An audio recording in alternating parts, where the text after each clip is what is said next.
I want to reconvene the regular meeting of the Brattleboro Select Board.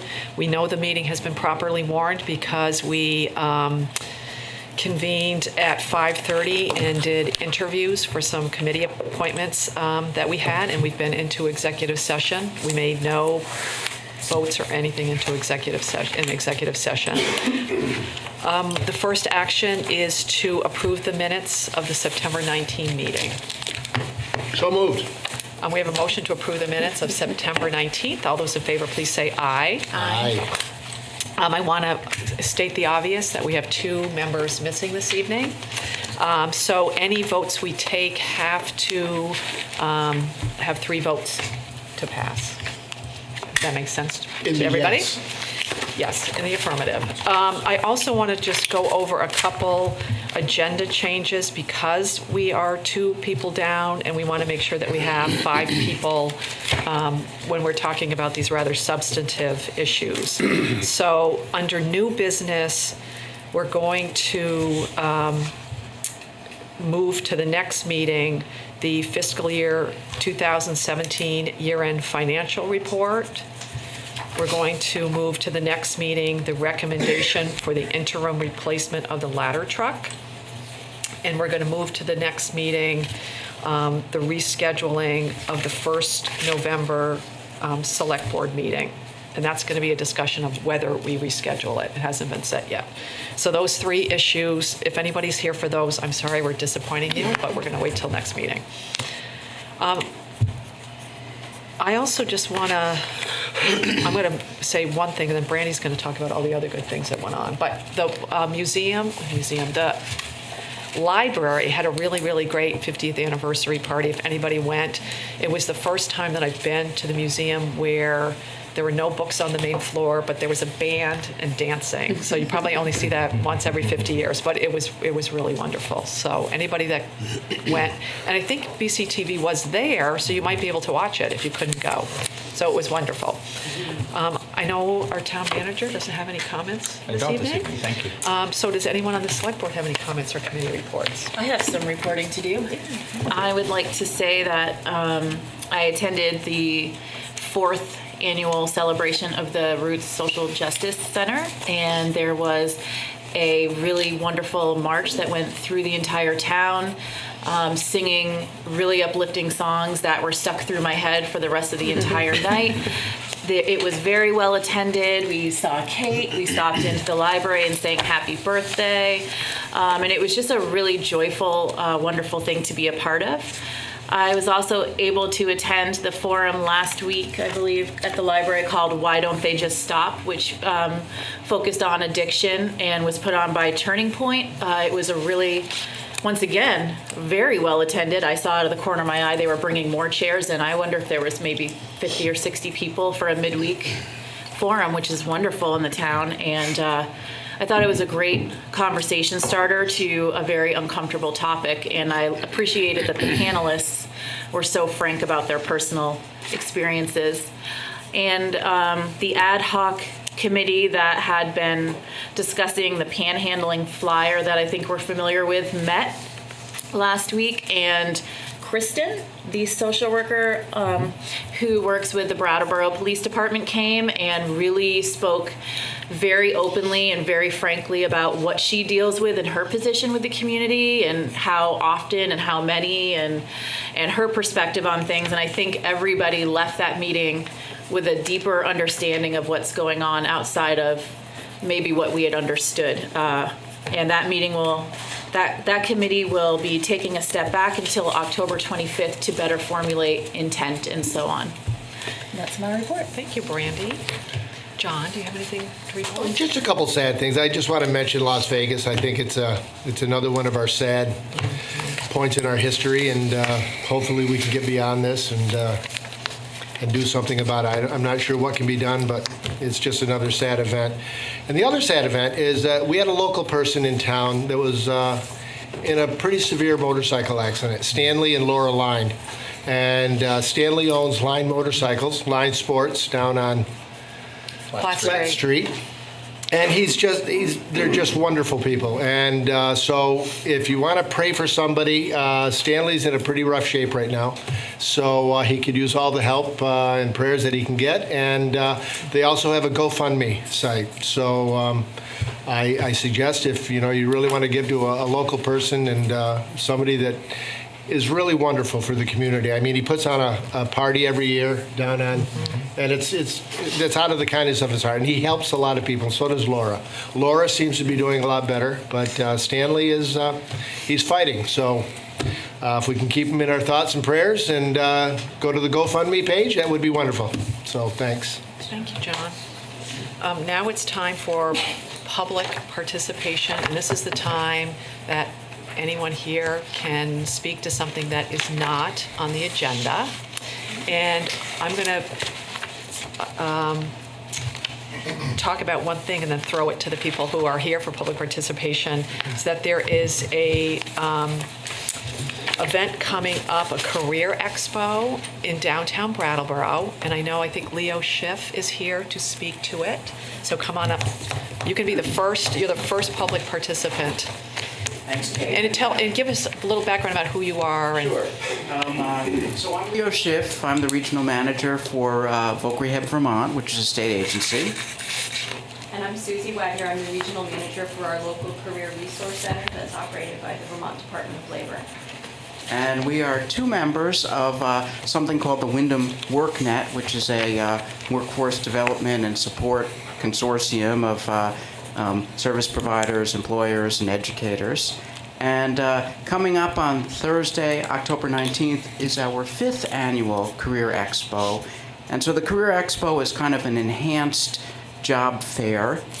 We have 35 to 40 employers represented there, including the town of Brattleboro.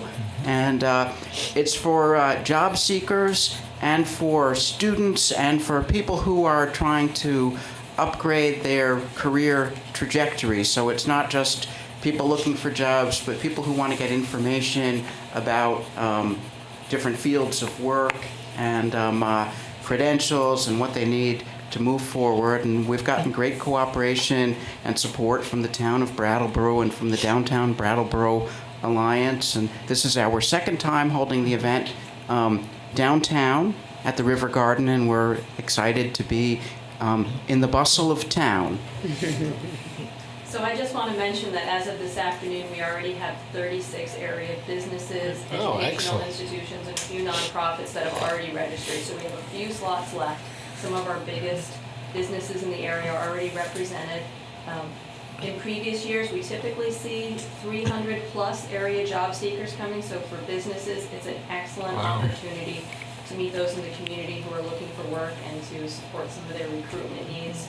For job seekers, it's just such a great opportunity to get a real lay of the land for some of the excellent opportunities we have related to employment or training or reaching those related goals. After the Career Expo, we have another fun event. It is the Career Social. It happens at the Lounge, so right across the street, and it's from 5:30 to 7. It is being organized by the Young Professionals Group, but it's not just for young professionals, it's for anyone who's interested.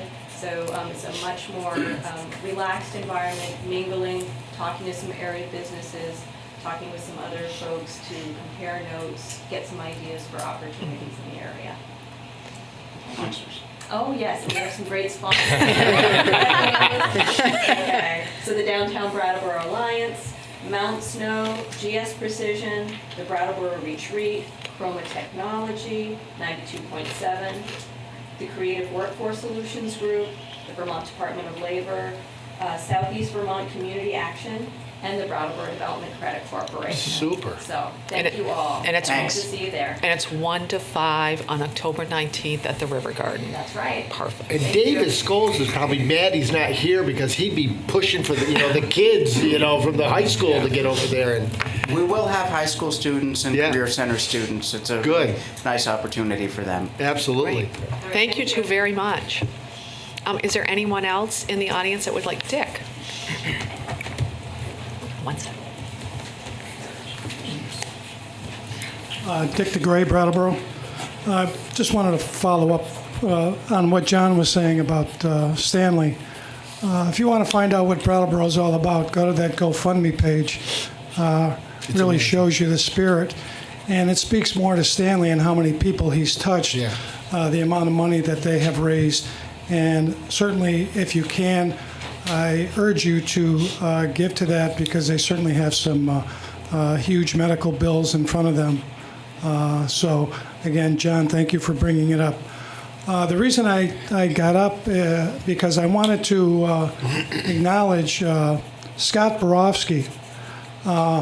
Most of you, if you've been into the Harmony parking lot within the last 3 weeks, you'll find that a magnificent job was done by the municipality with Patrick and Steve's oversight, and it really came out, and it's been rave reviews. And Scott Borofsky's part in this is there are murals in the back corner of that wall, and he has been refurbishing all those murals by himself. And all those murals where you saw books painted there all got replastered and repainted, and he is now getting the books back up there.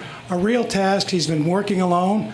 The wall got tagged after he had put a coat of paint on it, and he painted it the next morning, which you should do when you get tagged. And he slept out there a couple of nights to make sure that nobody went to see the wall. So if you see him, thank him, because that's really going to dress up that parking lot. I'm a big fan of public art, but it does deteriorate, and he's taken it upon himself to refreshen that. And there's a nice Brattleboro mural down there that he did last summer, and people love it. They get their picture taken, so I want to really acknowledge him, and we should send him a nice thank you note from the town. Thank you. Thank you. Yes.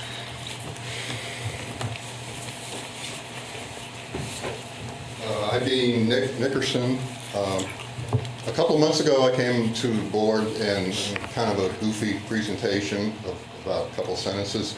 I said that I had been looking around for these detestable single-use, which they aren't single-use for most people, plastic bags, and I had only been able to find one floating around Brattleboro. And I've kept up my search, and I still haven't found one. But I'll admit I was looking and writing some notes from my Panther book when at the last meeting, when I think I heard John say that he had seen them all over the place somewhere. And I'd like to know where that honey hole is so I can go see them too. John, do you remember that? Oh, yeah, I do. Yeah, they're out there. Try Fairview Street, down by Price Chopper in that area. They float around quite a bit. I'm on my way. Okay, good. Does anyone else in the public want to make a comment on something that's not on the agenda? Yes, please, sir.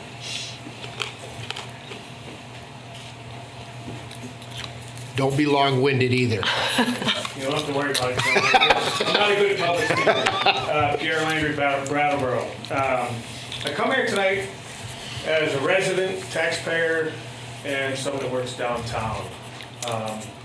Last Monday, March 25th, found a couple syringe caps and a used syringe at a place of business. So I thought I'd do the responsible thing. I put it in a box. I had a gift for you guys. Thanks. Put it in the box and took it down to Brett PD. Speaking with two young women at dispatch, they said that they could not take it. We don't take syringes here. I asked, do you have a suggestion? Oh, Brattleboro Memorial Hospital will take it. So I drove to Brattleboro Memorial Hospital, went to the emergency registration area, explained the situation. She was like, let me call back. I'm sure we can take it. She calls back on the phone. Sorry, but we can't do anything for you. We can't take it from you. I'm like, wow. It's like, now what? And the woman there was great. She was super friendly, super nice.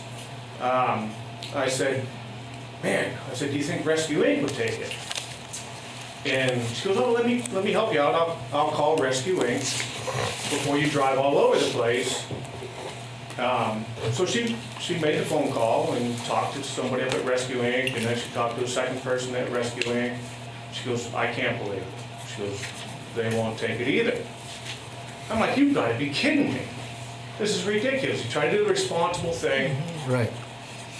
You know, it's bad enough that we have to deal with this, but now nobody will take it. I said, well, I can just go, jokingly, I said, I can just go out in your parking lot and just dump it in your parking lot, and someone will have to pick it up and do something with it. But I didn't, so I brought it here tonight.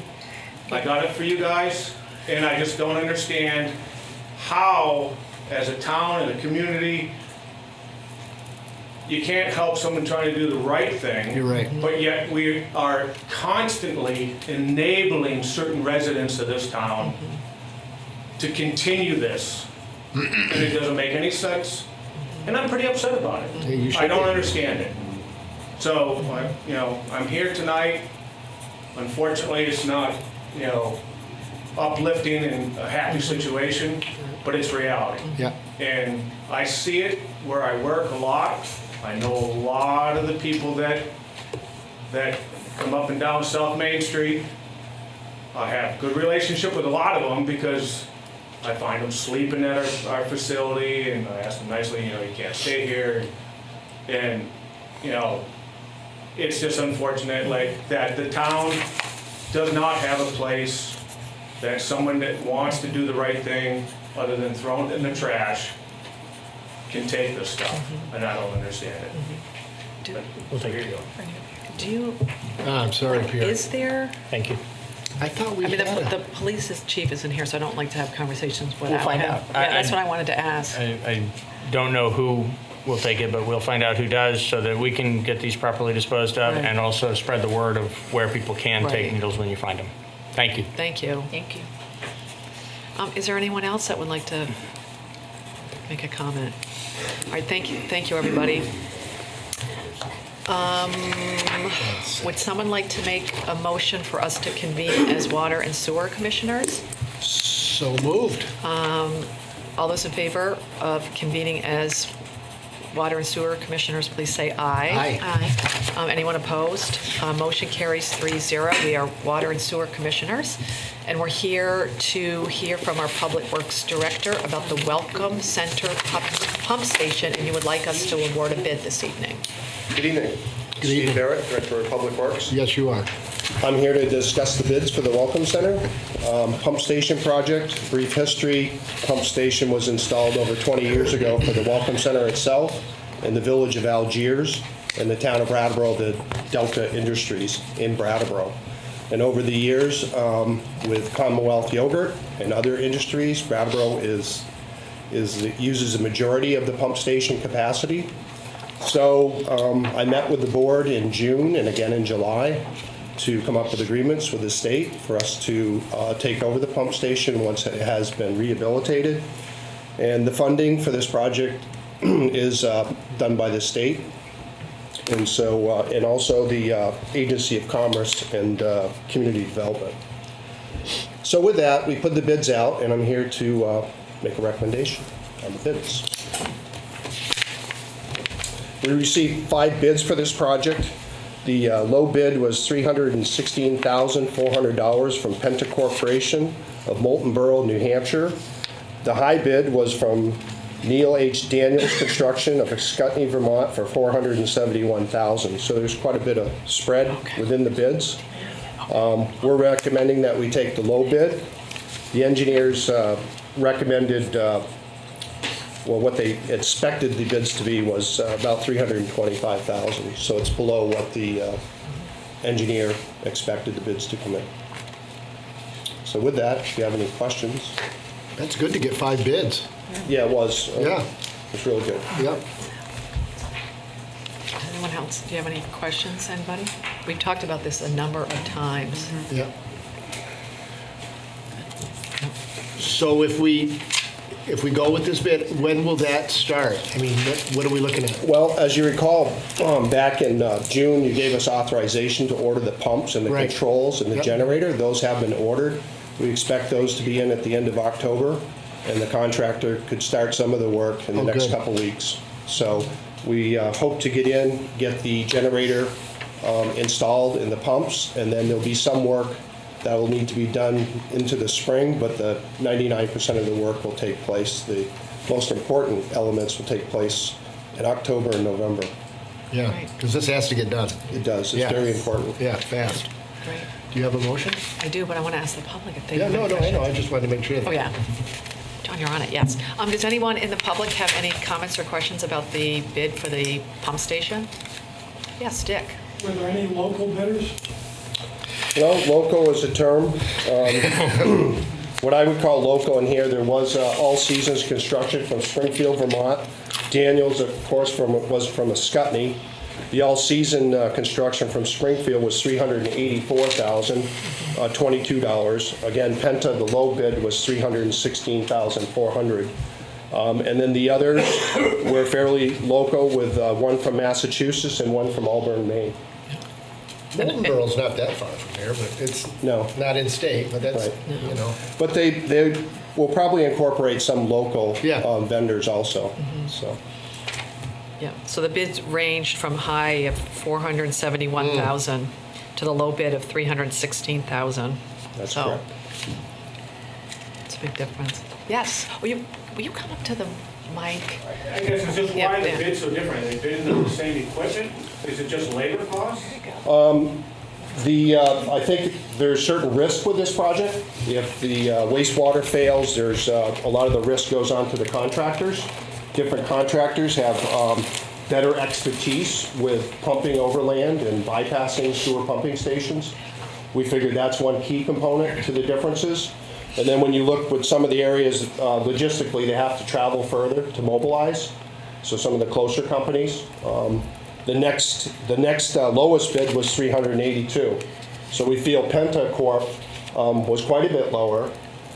They do have experience. Our engineer did a background check, and they have experience. They've done work for the town of Brattleboro in the past, and they've also done wastewater treatment plants and pump stations. So we feel that they really wanted this bid, and they had the expertise to carry it through. Steve, we're not drilling under any highways, are we? We are not. Thank you. Okay, good. Are there any other questions or comments from the public? All right. I move that we award a bid in the amount of $316,400 to Penta Corporation for construction of the Welcome Center Pump Station project, subject to final approval by the state of Vermont and the Federal Highway Administration. All those in favor, please say aye. Aye. Anyone opposed? The motion carries 3-0. Thank you. Thank you, Steve. That'll be a good one to get done. Yeah. Would someone like to make a motion to adjourn as Water and Sewer Commissioners? So moved. We have a motion to adjourn as Water and Sewer Commissioners. All those in favor, please say aye. Aye. Aye. Anyone opposed? What Motion if I carries. said no? Would we have to stay We'd stay in forever? we'd stay in forever. Forever? Ah, okay. So thankfully, we've adjourned before John figured that out. Next up, unfinished business, and we have our regular police fire facilities project update. Yes, the briefest Very short. report We're getting yet. smaller and smaller. As we get nearer and nearer to the end. Yeah. So I'm reporting tonight that the police department is fully operational at 62 Black Mountain Road.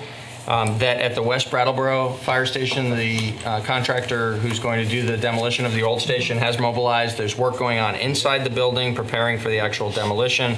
By mid-October, the old building will come down and the site work will proceed to create the parking lot and the related lighting and landscaping. And at the Central Fire Station, where there's still a lot of work happening, almost all of that work is now inside the old fire station in the renovation portion of the project. All of it's proceeding well. No new issues have arisen that will require any action by the Select Board. The financial report is the same as what we provided last time. So in the written report that was distributed, I didn't provide all the extra sheets that normally come along with it because it was exactly the same as what you saw 2 weeks ago, which includes an uncommitted balance remaining in the bond fund of $382,635.89. Great. That's still a good, Yes. that's a good amount of money. We're in good there. shape. Yeah. Yep. Will it be a controlled explosion in West Brattleboro for the demolition, or Yes, I don't believe it'll be they're a not going to be using any? exciting Yeah. community event. I It think won't it'll be. slow No, and steady. I think it's all ready to fall over anyways. And now, I'm assuming the police department has not been there long enough to find any issues yet. I mean, are they liking it? Yes, Okay. they're very appreciative of the investment that the community Okay. has made. It is providing the functional improvements that we were all looking forward to in terms of how the officers communicate with one another and how the administrative side of the house supports that work. So it's great. It's a first-class facility and it's working out as planned. There are, of course, bugs being worked out of just moving into any new space, and with all the construction that occurred and all the connections and everything, there's some minor things that are being worked out.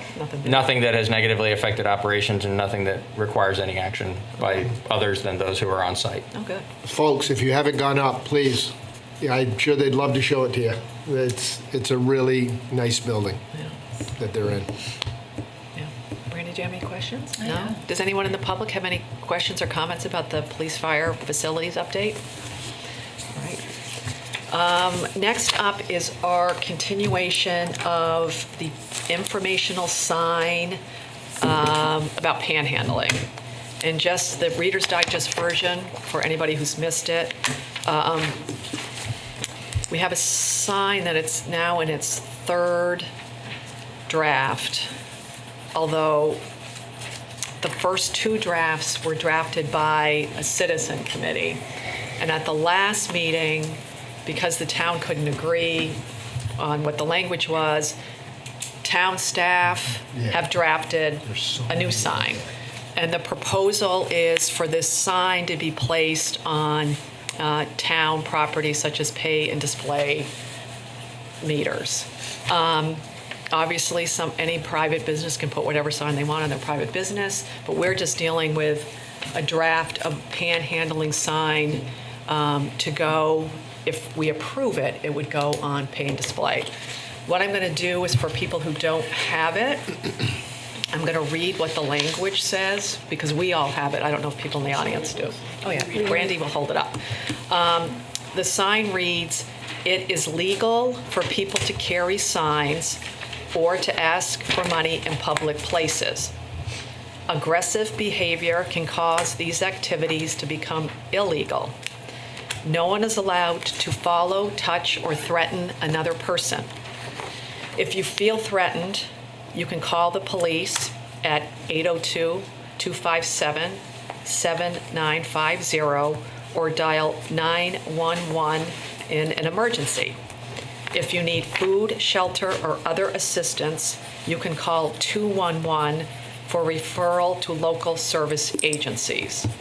Jan, And- we have some up there, don't we? We do. Yeah, if anybody wants a copy, they're Yeah. right there. And the sign would not carry anybody's logo except have somehow the town of Brattleboro. So tonight, what we need to do is decide what we want to do. And I don't know if John or Brandy want to start the conversation. I'm happy to. No, go ahead. I thought you had handouts. Oh, no. I don't have handouts. What I did,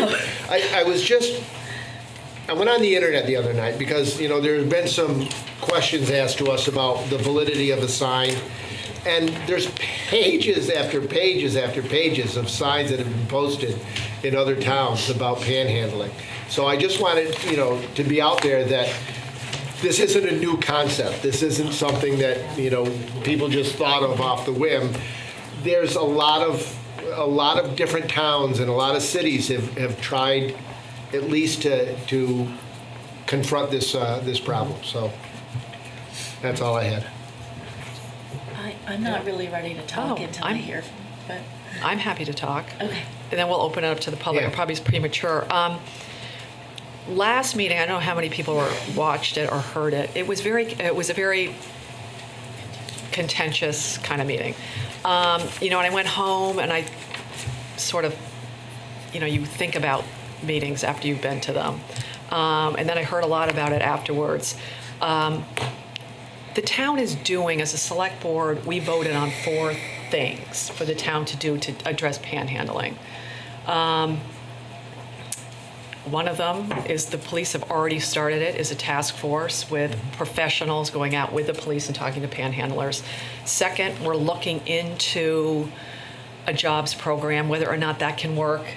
Right. That's sort of a bigger leap. We all admit that's a bigger leap. We were talking about a box or something that people can put money in as opposed to giving it to a panhandler, and it can go to social service agencies. And there's a survey on really getting what people really think about downtown and about panhandlers. So we can get more of a actual data, what you can get out of that. The sign came out of a citizens group, and that's how this whole thing started.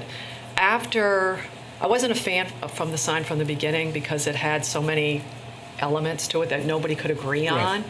And so I'm going to vote against the sign. I think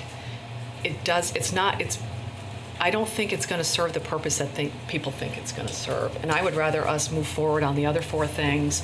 And so I'm going to vote against the sign. I feel like it's too contentious. The sign means something different to everybody, and to put something up that's going to be such a lightning rod, as we saw after the last meeting, I just don't feel that it's good for our town. So that's where I am. I did think of something because you said task force, and I noticed something on social media, and I didn't have time to reply to it, that I think there were some people confused about what the task force. Some people thought it was to kind of shoo people away, and I wanted to give some clarification that the task force, and the staffing part of it I might get wrong, but the spirit of it is one police officer, one person focused who's had I think from Turning Point, focused on addiction, and I believe somebody that's a social worker, probably Kristen, the one that came to the meeting that I attended, to go around and basically ask people, what do you need? Why are you out here? And the way the chief says it is, they know that 9 out of 10 times they're going to be, maybe they'll answer your question, but they're not going to take advantage of any services. But he doesn't want to miss that one time that somebody says, you know what, I'm totally done with this. Take me with you so I can get X kind of help or resources. So the task force is not about shooing along. It's about making conversation with people and seeing if anybody's ready to kind of raise their hand and say, can I come with you guys right now? I could use some help with X, and I'm ready to do that now. So just clarification. And I think what's important, and I want to say this to everybody, private business owners can put a sign on their business. We're not saying that nobody can put a sign up. We're just deciding what the town's role with the sign is going to be. I just want to make that clear to people, so you're not thinking we're regulating what a bank can put on their ATM, because we're not. So you could say No, I know. But for me, we're just for me, that box comes down a lot in play in the panhandling. For me, anyways, and that's just my observation of it. Is that I think that, and I've said this time and time again, that there are so many agencies in town that I just don't believe you need to panhandle for the reasons that people think that they're panhandling for. And I don't believe if you go up and ask somebody who's panhandling what the reason is, they're going to give you an honest answer. So I thought this was a start. I thought this was something to at least, put it out there that we're trying to address it, along with everything else that we're doing. I agree with everything else that we're doing. But that hits home to me, that box. Let me just say this. I don't think this piece of paper It may not. is the answer to our problem. It's not the answer. Right, but I'm just saying it became so nothing is the answer. That's the problem. There is no one thing that is going to be the answer, because there's so many social issues here. I mean, it's layer after layer, but and again, I just think that we in this town, everybody wants to do well, but nobody wants to touch the elephant in the room. And the elephant in the room is in that box. That, to me, is the elephant in the room. And if this is a start, if it's going to hurt somebody's feelings, well, so be it. But for me, I had no problem with the sign because I think we have to do something. And I think it has to be a little bit more drastic than what we're doing. So something that I forgot to say that I've started doing on my own time, wearing my select board hat, but not representative of the full board, is I've started trying to hold meetings at the wall down in Preston Lot. I've gone 3 times now to meet with people that are down there to kind of get a sense of what it's like to be in Brattleboro. I sat there just a couple times looking to see what it feels like to sit in that space where you can see out into the parking lot to see how people treated me. Nobody knew who I was. I had a hoodie on. And it was pretty incredible the way that people, I'm sure they thought they were being like not obvious, like kind of slick, but definitely tried to avert as much as they could looking in there. And so that's my not solution, but I think that some people are trying to solve this. My way of trying to solve it was to stop sitting in a room talking about people and go and talk to the people and give them, and that's what I'm trying to do. So just to show that there's some people trying to do something. Oh, I'm not down. I'm not saying that's going to solve anything. No, It might be one day I exactly. walk in and they give me the finger and say, "We're tired of your meetings. You never bring donuts." But for now, I'm going to keep trying to do this because I want them to understand, or people to understand, that because we can't ask them, "Don't sit in front of our business." Why the hell should they care? Sorry, BCTV. Why should they care that we don't want them in our doorstep if we don't even meet their eyes? Like, maybe instead of, "Can you please move along?" we say, "Here's a broom. I'm going to pay you $20. Please sweep up the front of this place. It looks terrible. And then I'm going to ask you not to panhandle my customers. Here's a bottle of Windex. Can you clean this up? Then I'm going to ask you, could you maybe move along afterwards?" But you can't go to a human being who's feeling jaded and mad in life and say, "Get out of my way," because they're going to say F you and they're not going to listen. They're not going to hear you because you don't hear them. And whether or not we think that's fair or civilized or any of that doesn't matter, because at the end of the day, if we don't hear them, they're not going to hear us. It's not going to work. And can I just say one thing? And I totally respect everything you've said, John. I just want to bring it back to, and I agree with you with this, but Chief Fitzgerald was here, I don't know if it was 2 meetings ago. 2 meetings, to yep. outline to us what the Brattleboro Police Department is doing about the issue on Flat Street. So I just want people to understand that things are being done about the issue on Flat Street. Oh, yeah, it is. It so is. I just don't. And I saw a couple of officers down there the other day walking around. It was nice to see. Yeah, so I just don't want us to make a blanket statement, nothing is happening. And I don't think anybody said nothing is happening. Right. So they are dealing with it, and everybody's aware. So I just didn't want that to be left. And if the chief were here, he would give us an update. But I think he was very clear. No, I think there is a lot being done, but it's also it's in our face every day. So, and it's, again, we're not the only town in the United States that is dealing with this. Just about every town that you talk to they're all dealing with the same problem. The opioids, and so it's a big issue. Okay. So does anyone in the public have any comments about our sign? It's a big race. Yes. We'll do it by order of what row you're in. Yes, first row. Thanks very much. I'm Tim Levinson. You'll remember that in May, the Select Board ratified the Brattleboro's joining the Charter for Compassion, Karen Armstrong and the Dalai Lama's Charter for Compassion, after the overwhelming popular vote. What you may not know is that we've got a very active committee that is following up on that resolution. I've had the opportunity to chair that committee. There are representatives of a lot of activist groups, and we have on our committee Peter. We're doing a lot of things, and if it's okay, from time to time, I'll just give you an update of the kind of things that are happening. For example, one effort is to increase the number of police cases that are referred for restorative justice. Another is upgrading a volunteer portal. You type in a few words and every opportunity in the county for volunteering comes up.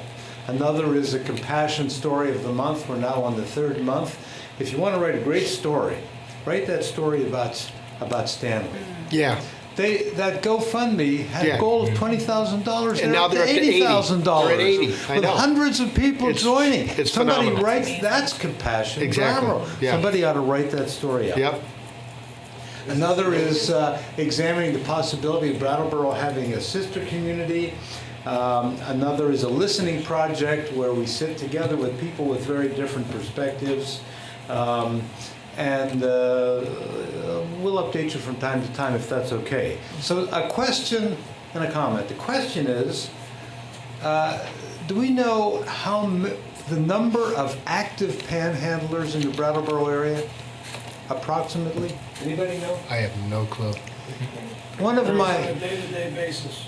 yes. There's a good 20 repeat ones we see every day. I know, I don't think we have any data on that. I know that Groundworks went out and talked to panhandlers, but I don't know if they have the numbers.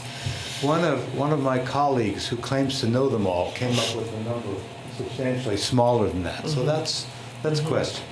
Comment is support of your position, Kate. There's this set of studies and the task force that you have set up, very, very laudable, makes a lot of sense. But many of us are wondering if it's productive to think of our small businesses and these low-income individuals with difficulties as opposing forces. Instead, as some of you have argued, let's help out these individuals and help out small businesses. What if the town waived the fee for a sign above Main Street that was promoting Small Business Saturday? Whatever it might be. It need not be an either-or situation, and that is why I think a growing number of us would be supporting your position, Kate. Thanks. Thank you. Yes. Yes. So my name is Kelly Juneau, and I live on Flat Street. So this is, obviously I'm just hearing the new wording of the flyer, and I had heard the old one just through the minutes from the last meeting. So I just had some comments about my thoughts on the flyer. So I hope that in considering this matter, the board considers our long national history of criminalizing certain behaviors in order to clear the streets of certain undesirable minority groups. And so one example that comes to mind is after the Civil War, a lot of actions were taken to criminalize blacks being on the streets in the South in order to both remove them from the streets because they hurt small businesses and to put them in prison and have the convict leasing system. So that's an example that comes to mind of criminalizing groups of people in order to take them off the street. And I also hope that the board considers how certain minority groups have historically been conflated with bad behavior because of prejudice. And I hope that we're careful not to conflate panhandling and disruptive behavior. And I don't see those two things as being the same. And I don't think that it's necessarily panhandlers who are people who are overdosing in town, which I also see as a public health issue that deserves compassion. And so I would hope that the select board votes down any action that criminalizes the poor. And so now that I've heard the wording of the flyer, in my mind, it makes a direct connection between panhandlers and bad behavior. And I don't, on a personal note, the interactions that I have with panhandlers as a person who lives on Flat Street are some of the more positive interactions I have with people in this town, because we can interact with each other on a human level, and we can talk. I can ask them how their day is. I would never put my money in a box instead of handing it to a human being who I can speak to and look in the eye and acknowledge that poverty exists in this system and in our town. And so, yeah, I guess as a person who lives on that street and who walks by that the lot every day and who interacts with the panhandlers every day, I don't see them as a problem. I see poverty as a problem. And I hope that you would vote down the flyer. Thank you. Dick. Oh, go next. Oh, wait, what, Dick? I don't know if she's working that way or Well, that hand went up after. Hands were going up. I think that this is a big enough issue where I think it should be tabled with the full board having the vote on this issue here. As I listened to different people speak and was here last week, just listening to you speak, I think what's lost here is why is this before the board? And Brandy's talking about going down and talking with the people who might be, excuse my language, but perpetrators or potential panhandlers. This issue is before the board because people feel intimidated. Maybe mostly females, maybe males, I don't know.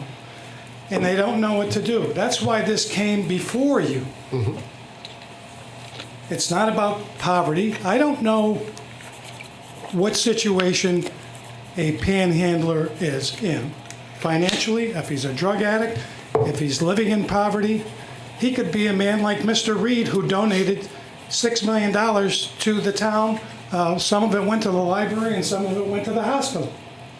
So I'm not prejudging the people who are panhandling or why they are panhandling. But the true reason that this is before you is, what do people do if they feel intimidated?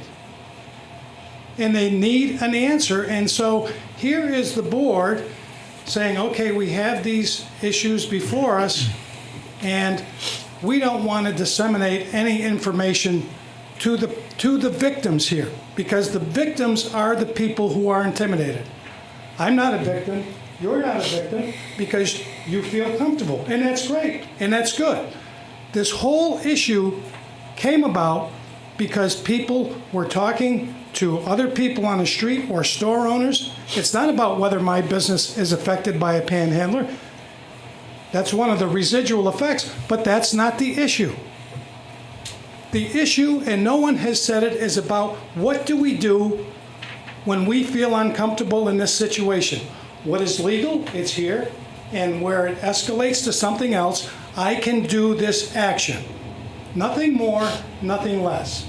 It doesn't say anything that we're a bad community or a good community, that we're not a compassionate community. I would argue that till I'm blue in the face, that we're one of the most compassionate communities that I have ever known in my life, in every sense of the word, for all walks of life. And so for the board to, and I don't know where you stand on this, Brandy, I couldn't disseminate where you were coming from, whether you support a poster or not, but I think it's very important for the other two board members to be here to talk about this issue. 2 more weeks isn't going to make or break this issue, and the language was changed on Mr. Wessel's behest because he was uncomfortable, that he thought it was too strong. But I hope that we keep the focus of what this is all about. If we want to talk about poverty, let's talk about it. We want to talk about drug addiction, let's talk about it. But the issue is, what do you do when you feel intimidated when someone comes up to you? What are your options?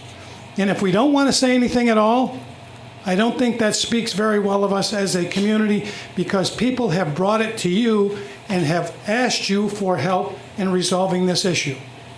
Thank you. Thanks, Dick.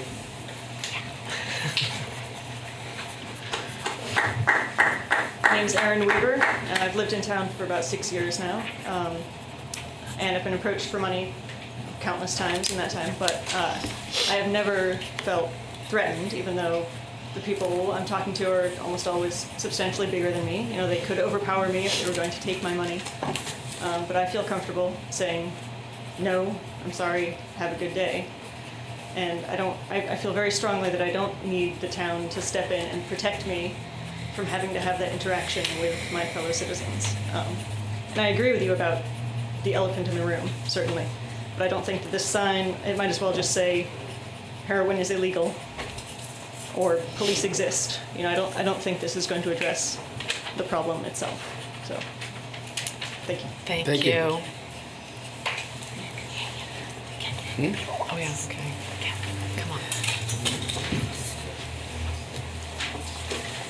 I'm still Dave Nickerson. I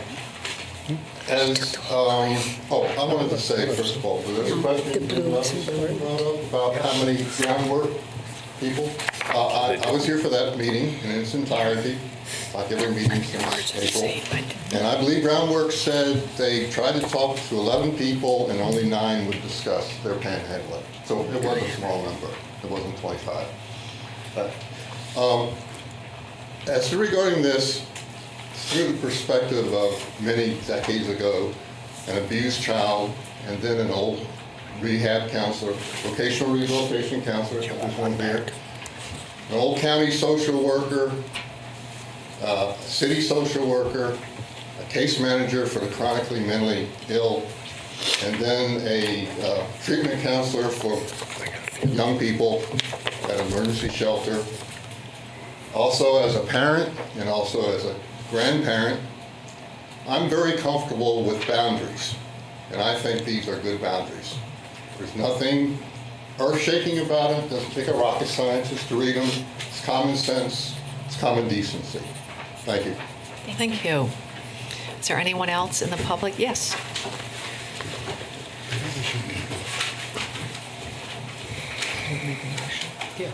Can't believe I'm up again. I brought the box that had the syringe in it.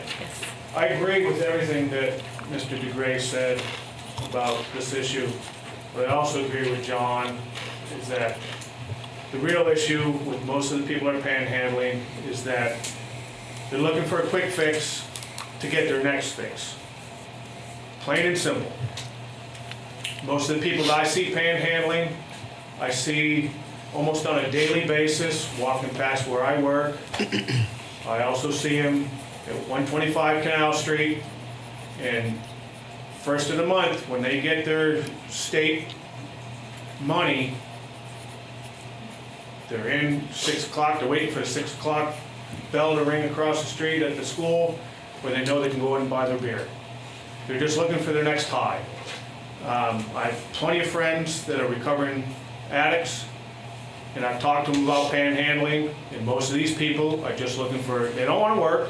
I don't understand. I mean, it's a great thought for this jobs program, but I can't see how we can fund this. Who's going to supervise it? Are you drug testing these people every single day to make sure that they're sober to work? Do they have social security numbers so they can pay taxes? I just don't see it happening. They're looking for a quick fix. They want to get high. And it's unfortunate, but we have to deal with this in this town, and we need to take a firm stand. I've been watching these meetings for months. To spend a month and a half talking about verbiage on a sign it's not going to correct anything, but it's a step. It's going to inform people what their rights are on both sides. I applaud whoever came up with the whole idea. As a citizen, if you feel threatened, this is the steps that you can take. If you're someone that's panhandling and need assistance, here's a number to call for assistance. I just can't believe we're still talking about this. Thank you. Does anyone else in the public want to say something? Yes, please come up.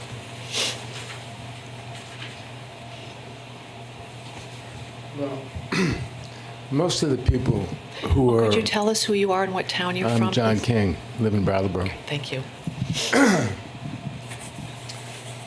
Not 100% of the people who are panhandling are addicts. Maybe a large majority of them are. Some people are looking for money for food or for food. I just think that we have to recognize that this is a problem of housing, treatment, counseling, social services. And I think that I would like to see the stress on outreach and a task force to go out and on an ongoing basis make contact with these people who are homeless, who are addicts, who need services of some sort, mental health services, drug treatment services. I think we should just keep that firmly in mind, that this is the real root of the problem: addiction, homelessness, poverty, unemployment, and that we have to keep that front and center. I love that that you went down there to meet people and to do outreach. That to me is the most important thing. So I would just like to. That's my 2 cents on this situation. Thank you. Thank you. Is there anyone else who wants to make a comment? Yes.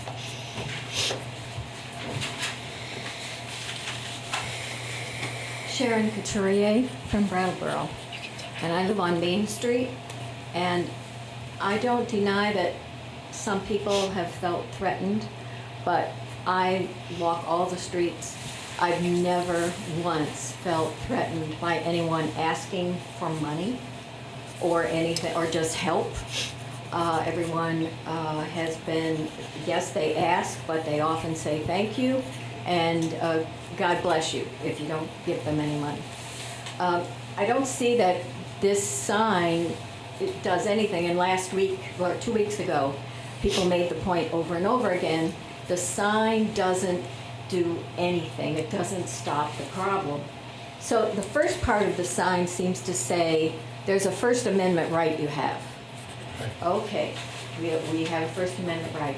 Then the next part of the sign says, if you feel that there is aggressive behavior that you feel threatened by, you can call the police. Do we really need a sign to tell us if we feel threatened by touching, following, or just, I guess, aggressive language? I don't know how many people need a sign to tell them they can call the police if they feel threatened. And then the last part just seems to me to be throwing something out there in case anyone who's panhandling feels like, gee, if you feel a little put off by what we're saying, obviously directed to you, well, we're going to throw this last part in about this is where you can get help. Yes, we need that information, but I don't think this is the way to say call 211 if you need help. Thank you. Thank you. Is there anyone else in the public that has a comment? One of the, I want to just say something that what's been, I don't know if the word is interesting or enlightening, is that this is an issue where I don't think anybody's wrong on their view. You know, we've heard tonight people that, you know, have been aggressively approached or seen somebody or heard somebody who's been aggressively approached by a panhandler. Then we've seen other people or heard from other people that have never been aggressively approached by a panhandler. And I don't think either one is wrong. I mean, I think everybody has had their own experience with this. And we've heard it tonight and we heard it at the last meeting. So it's something, and I see the sign, and maybe it's just we need something to hold our hands around, but the sign has become extremely polarizing. And I don't think the intent of the sign started to be polarizing. It was, it was an action. A group of citizens came and said, let's do an action. And over the course of it, it's become really polarizing in a way that I don't think is healthy for the town. And I know some people will be upset that I just said that, but I see that this is an issue. I'm not saying that we don't have issues. I'm not saying there aren't panhandlers out there. And I'm not saying they're all not aggressive, and I'm not saying they're all aggressive. I see, I hear and see what everybody's saying. But to me, this is why I can't support the sign. It's become something that I think has not been good for our town. And I think it's sort of also made us lose sight of what the actual goal should be, which is figuring out what the problem is and making sure that people don't feel intimidated to walk downtown, to make this a place that everybody can live and feel safe and want to come to. And so, that's why the sign to me has become something I don't think it ever was meant to be. Yeah. Well, I agree with that, but I also agree with Mr. DeGray about the fact that I think we're losing sight of where this started from, and this started from an ad hoc committee or a group of people, and the group of people were a lot of the downtown businesses that were sick and tired of the loitering and the problems that they were incurring downtown. I don't think the big problem was with a lot of the citizens in town. I mean, again, but my wife was accosted a bunch of times, and so and she did feel threatened. So that is a personal thing. So I think that's where it started to gain some momentum when that committee, and they were not a committee of Brattleboro, they were just a group of people that got together, and I think the large group of people were businesses downtown. And I think that's where it got its start, and then people started adding their own comments about it and their own feelings about it, and some people were not threatened. Some people were threatened. But I think we can't lose sight of the fact that this started with, and my empathy, my feelings go out to the poor store owners that are downtown that have to deal with this every day. Yes, you're walking down the street and somebody just says, hey, do you have any money? That's, and you don't feel threatened by that. But a store owner every day has to ask these people to leave, or else people will not come into their store. That is not acceptable in this town. I'm sorry. And if you're put off by that, if you're, if you don't think it's the right way, these businesses downtown are hanging on by threads. This is a town that has an amazing downtown right now. Go to Bennington. Go to a lot of other towns that don't have a good downtown. And you'll see what happens to people that are going to slowly move out. And if they can't make their living, they're going to close. And if they close, there goes our grand list. And if our grand list goes down, then we are not going to have social services for these people. We're not going to have a police force. We're not going to have a lot of other things. So the reason I'm on this board is to work for the people of Brattleboro. And the downtown people are part of that. And so are the people that are feeling threatened by this. If you're not feeling threatened, fantastic. That's great. But the people that have come up to me are the people that have felt threatened, or the store owners that have come up to me and said, we've got to do something about this. I don't want to lose sight. Yes, this is not the answer, but I don't want to lose sight over why we started this. And we started this because of the store owners downtown. So I just want to keep that in the forefront. Do you want to say something? But I would like to Can I table respond? this. Oh, can I just respond for a second? Sure. I just want us to keep in mind that there's not one group or entity speaking for all people.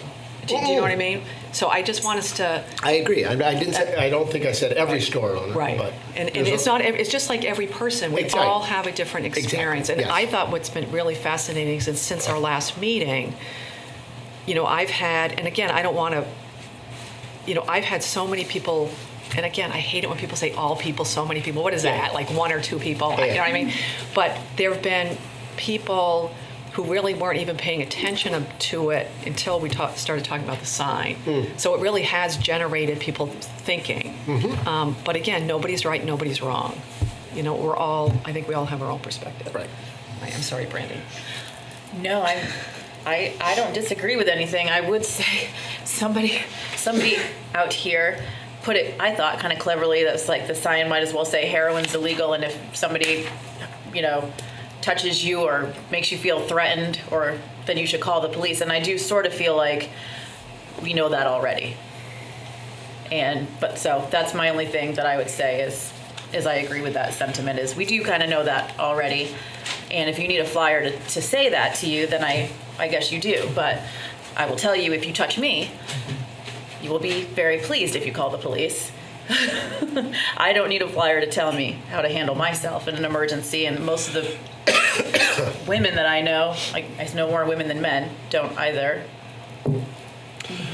Well, Dick- I'm sorry. Oh, yeah, I don't know if Dick wanted to say Oh, something. okay, yep. Well, you know, you focused on. Oh, Dick, can you come? Nobody can see. You know hear the rules. I have amnesia. You know, you're focusing on the second line. And the second line is addressing the first statement here. And so it's telling people that if they see someone with a sign, you know, it's okay to ask for money. And so you're focusing on the second part. And so the first part is where this starts, and I think, Peter, I believe that you wrote this up, and I commend you here because you're letting me know as the general public, because all towns are different. Different towns have different ordinances, and some towns may not have any. I've got a sign. So you're telling me, I'm looking at the sign and going, okay, yeah, well, it's okay for people to ask for money in public places. But then aggressive behavior, they're letting you know that if it becomes aggressive. Now, I know that in general, but I'm just re-emphasizing the fact that if someone's asking you for money in an aggressive manner, this is what you can do. It's not telling you. I think in the last version it said you should call the cops, right? I think it was Something should. like that. Yeah, and I didn't agree with that. I certainly didn't agree with that you should. If you feel this is an option for you. You don't have, it's not telling you you have to, but it's telling you that if someone becomes aggressive, you can walk away, you can call the cops, you can do whatever you want. But it states it here. So I don't think the focus should be on aggressive behavior. Because we all look at, you know, like John said, we all look at aggressive behaviors. Some might not think it's aggressive behavior and say, I'm not going to give any money or, you know. So again, please think about the victims. That's all I want you to do is think about the victims. And it's great that the people who are underprivileged and underserved have strong advocacy here in this town. I acknowledge it, and I'm a part of that in helping those people out. And so are many of you in this room. But when we get down to what the issue is, we've forgotten what the issue is. Is this the answer, the only answer? No. And, you know, the other three things that you were talking about, I added a fifth last week about a police presence downtown, because this isn't just about panhandling, in my estimation. It's about safety, because there are people who walk from work that we have heard from on numerous occasions who don't feel safe if they're walking into the transportation center or walk down on Flat Street or Elliott Street. That's their feelings, not my feelings, it's their feelings.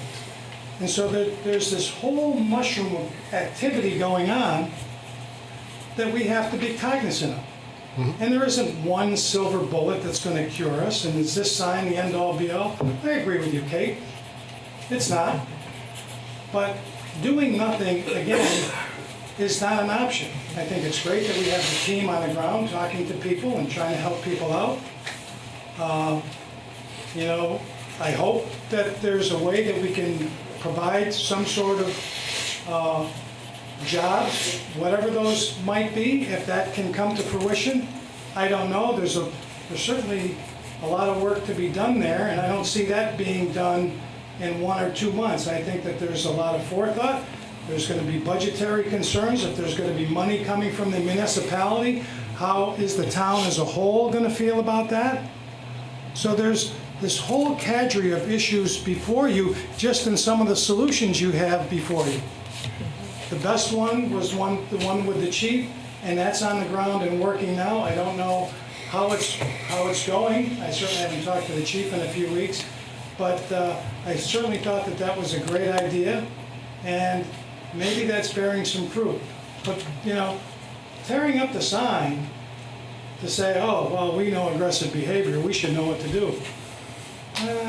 You know, we don't always know what to do. We don't always make the right decision. And I include myself certainly when I say that. But let's not, again, please think about why this is in front of you. Thank you. Can I do something else? Oh, sure, come up to the mic, and then, I guess I just want to question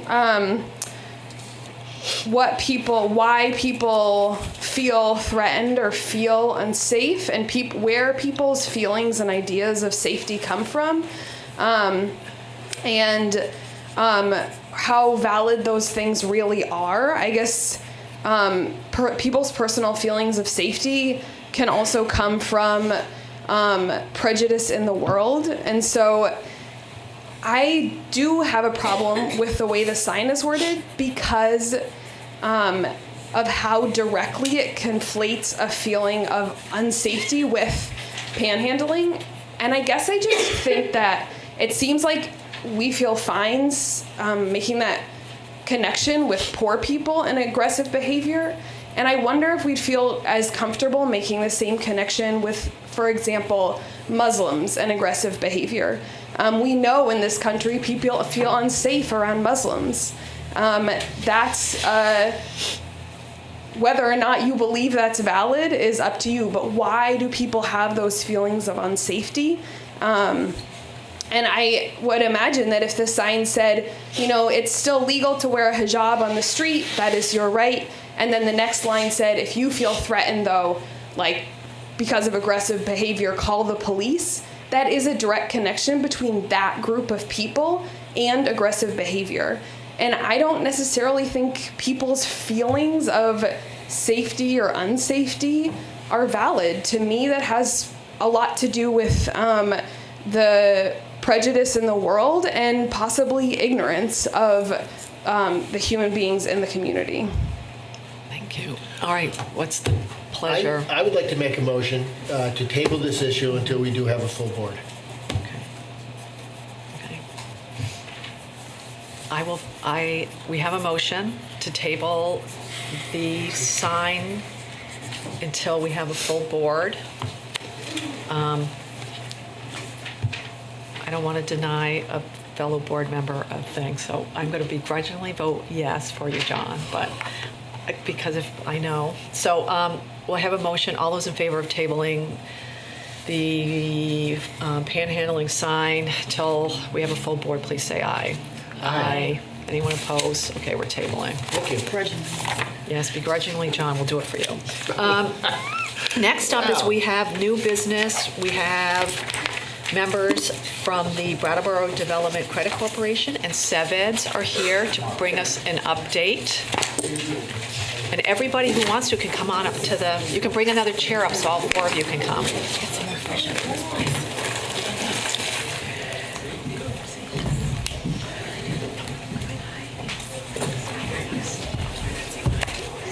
Do you guys want fish? No fish. Do you want some? No, I'm good. Anti-fish. Wait, everybody left. We're sorry, you guys, the whole audience left. We have 3 people. We haven't even started yet. Yeah. So this is like the annual update, correct? Yes. Yeah. Yes. Thank you. How are you? Good. You can, if you want to wait till Art's here, you can start and introduce Yes. yourselves. Tell us To everything. wait for Art. How are you, sir?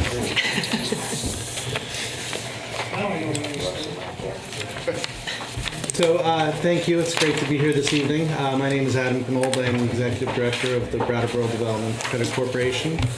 We'll be providing an update this evening on the BDCC organization, our projects, programs, and SeVEDS-led initiatives. I'm pleased to be joined this evening by my colleagues who in just a couple moments will introduce themselves, their programs, touch on some of the highlights and impacts that their programs have had over the last several months.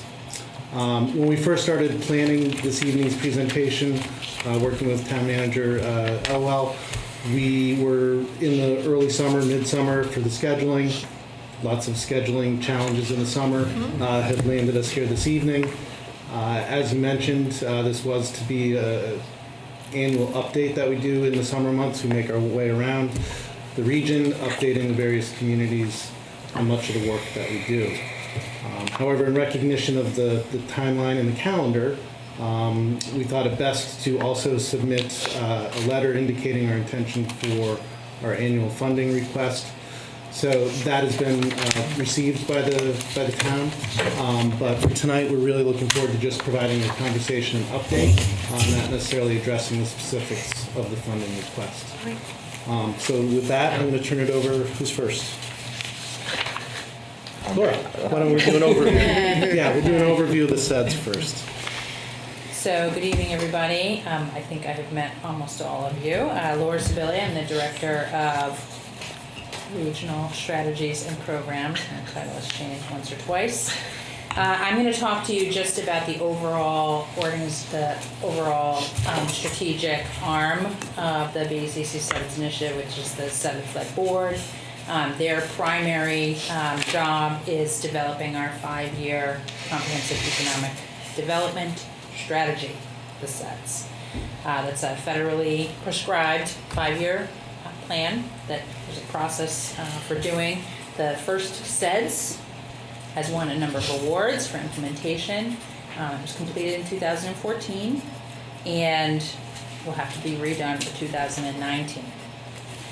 So I want to remind you, when we did this first SeVEDS, the process for doing this really involved going deep, grassroots. We did a number of meetings in Brattleboro, Bellows Falls, out in the valley, and then up in Londonderry, really talking to folks about what are the assets that we're seeing. Here's the data that we understand. Here's the reality of the situation. Make sure we're all understanding what we're seeing. And then how are we going to move forward?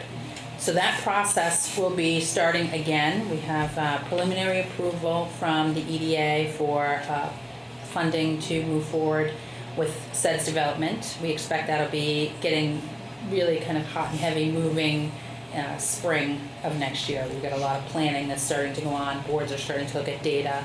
We're starting to come out and talk to municipalities about data. This next SeVEDS will be a 2-county SeVEDS. The first SeVEDS that was done was for Windham County, and I remember distinctly when we got permission from the EDA to develop that SeVEDS. Most SeVEDS are multi-county. We were able to get permission to develop this single county because of the urgency with the potential for the VY closure. Since in 2015, we looked at, the legislature had identified a Southern Vermont Economic Development Zone. So that was really looking at all of Southern Vermont, so Windham and Bennington counties. A lot of work has happened between those two counties around flood recovery and other efforts. With the development of that zone, our federal partners invited us to consider developing a 2-county SeVEDS in the next round. We've agreed, we've gone through a process to think about how that would be implementable. The Bennington County folks have their own board that looks like ours. It's a little younger in terms of thinking about long-term strategies.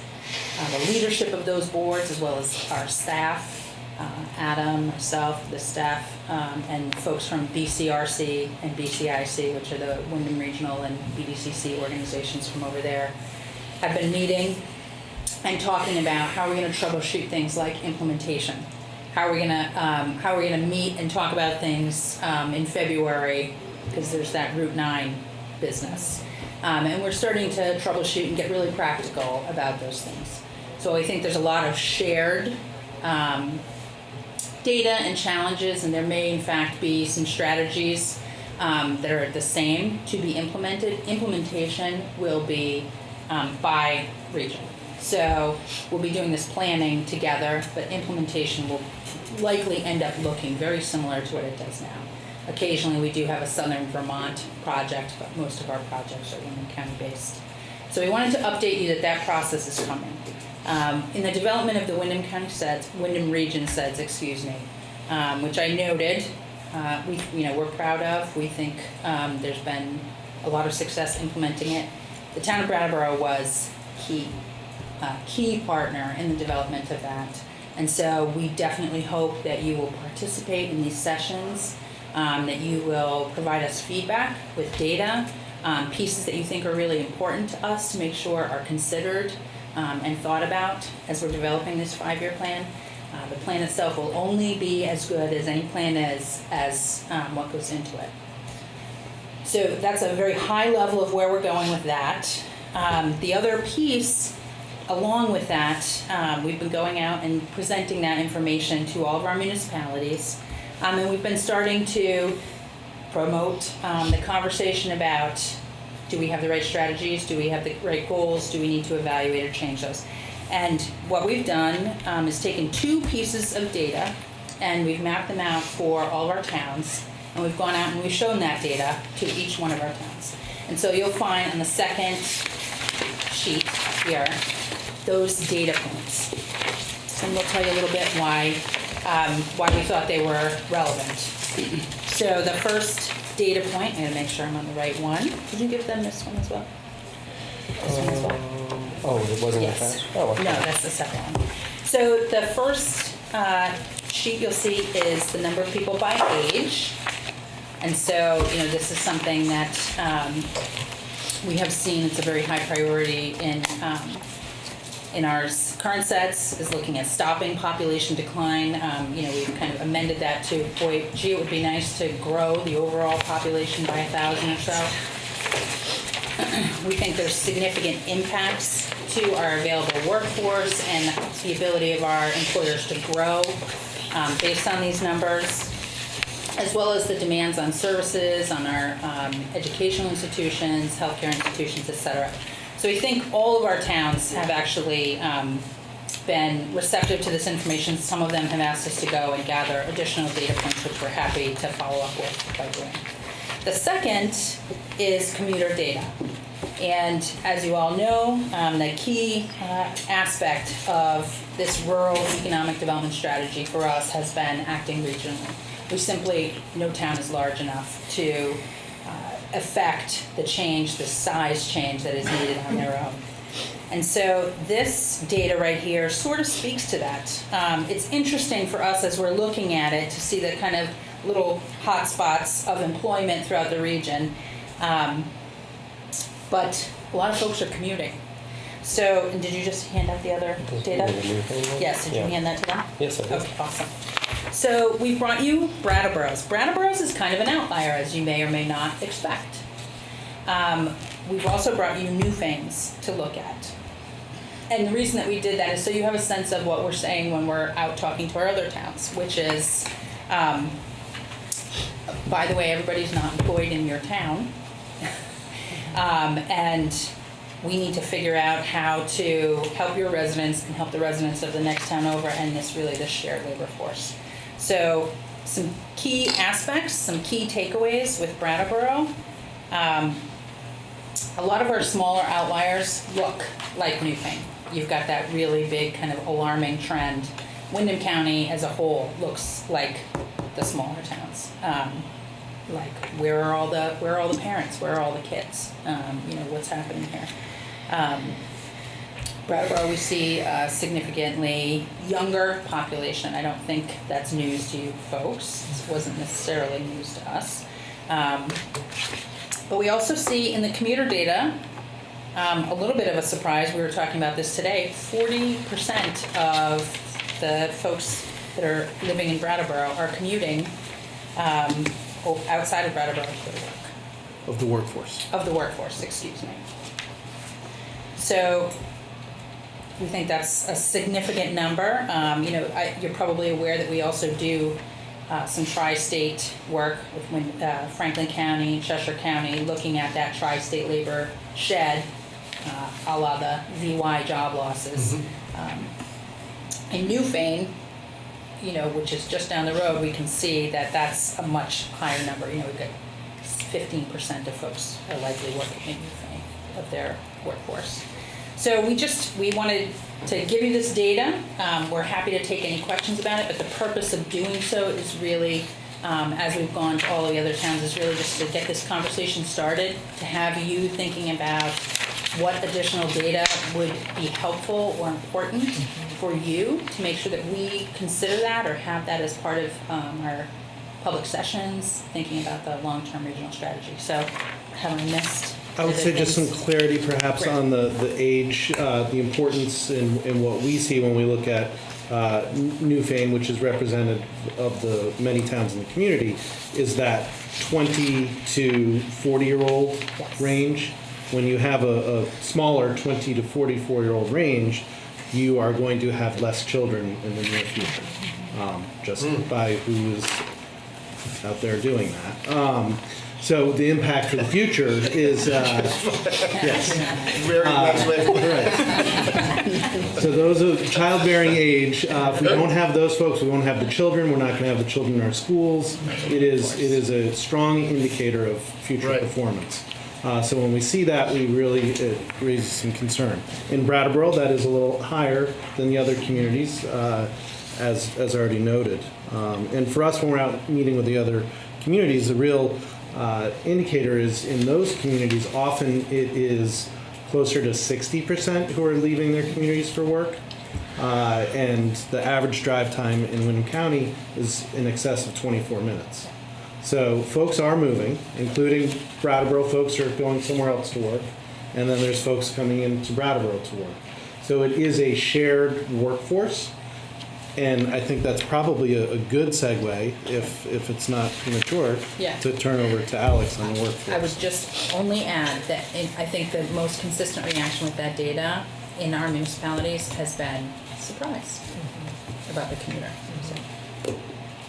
Great. My name's Alex Beck, and I'm the Workforce and Education Program Manager with the BDCC.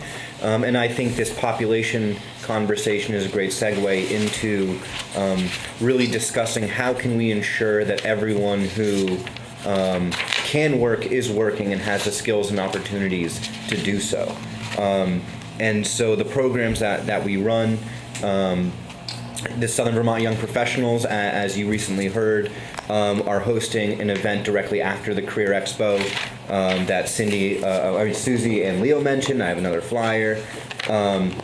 So the BDCC is one of the lead organizers of that effort, of the WorkNet. We're the fiscal agent of that group, and it really underlines the approach of ensuring that the employer input and the job market trends is built into all of the community conversations with regards to employment. And so that it's really an employer-informed conversation that we're making sure there are real opportunities. So that's why the Young Professionals partner and do the Career Social. That's coming up. The Fast Tracks to Success High School program is operating in 3 of the 4 high schools in Windham County. Our next upcoming trip is with BUHS students. It's their STEM Academy, and we'll be going to Commonwealth Dairy. So that'll be an exciting visit. We are conducting career assessments with students early on to ensure that if they have a career path that can end here in the community, that we're doing everything we can to retain them here through encouraging them to attend the Career Center and other opportunities like that.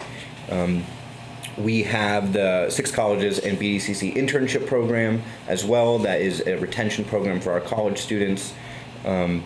And again, underlying all of this are our employer-driven initiatives, the Business Cluster Roundtable Initiative, and Talent Pipeline Management, which are processes and tools to get the employer input and feedback about what skills are in high demand and how can we ensure our students are getting those, both young students and adult students. So another important initiative that I sort of wish the rest of the group had stayed for is that the Career Center, we've been working with the Career Center to increase their adult education offerings after school hours to be made more accessible to the entire community. And so that's an excellent initiative that we're supporting with and connecting them with employer partners. So that's just another example of how this very real demographic issue is playing into the workforce. How many students have made it through the program last year? roughly? Yeah, so I think it's over 150 individual students. If we talk about the Sophomore Summit, which we were the lead sponsor and organizer of, along with VSAC and AHEC, if you're not tired of acronyms, that's Vermont Student Assistance Corporation and Area Health Education Center and Youth Services, every sophomore in the county attended that. And there were over 30 different businesses represented giving presentations to students. So that's one day of when we really do see every single sophomore in the county. But we've engaged with all of the high schools in one way or the other, taken site visits, conducted surveys with the students, just do very simple soft skills. How do you talk about yourself as a young person with confidence? Because if you haven't had a job, you don't have a resume. And how do you approach an employer with confidence as a young person is just one of the kinds of activities we do with young people. And I'm happy to say Leland and Gray signed on this year. They weren't part of the pilot year, and I guess they heard enough good things to invite us in this year. And so I've been there twice already, and we'll be taking a field trip with them as well soon. Yep. And I did touch on the internship program briefly, but that we continue to place students from both the 6 colleges and from out of the 6 colleges here locally. They're all paid internships. And it is almost Thanksgiving break, so the phones will ring from parents asking their kids, what are you doing this winter? What are you doing this summer? So we expect that number to only go up. And I think we're hovering around between 15 and 20% placement rate full time. So students who have started an internship and been hired for something beyond that internship after. Alex, what are the 6 colleges? I mean, just... So the 6 colleges are Landmark College, SIT Graduate Institute, CCV, VTC, Marlboro, both the graduate and undergraduate, and Union Institute. They don't actually participate in the internship program because they are a digital campus, but they do contribute a whole lot to some of the other initiatives and conversations that we have as a collaborative. Good. Students come from other colleges. It's another great way to for parents to help encourage their returning students to consider moving back to Windham County after they graduate. And that's where students who leave town because they think there are any jobs here, the best way to prove them wrong is to put them in a paying job and show them what it's like to work here. And that's where I think that retention is really starting to pay off. Is it me? Okay. Hi, R.T. Brown. I wear a couple of hats at the BDCC. I would say my primary role is the project manager for the Windham County Economic Development Program. Most of you folks are familiar with that. That's taking the funds due to the closure of Vermont Yankee and getting it out to eligible projects within the region. Really, the update with that is it's I would call a mature program now. The revolving loan has made a fair amount of loans. We're in the middle of the 2017 grant cycle, and there will be one more grant cycle in 2018 where an RFP will be issued. The last 2 years, the RFP focused on workforce issues because whenever we do outreach to our employers, that is typically the number one concern that we hear with regards to their needs and their pain points.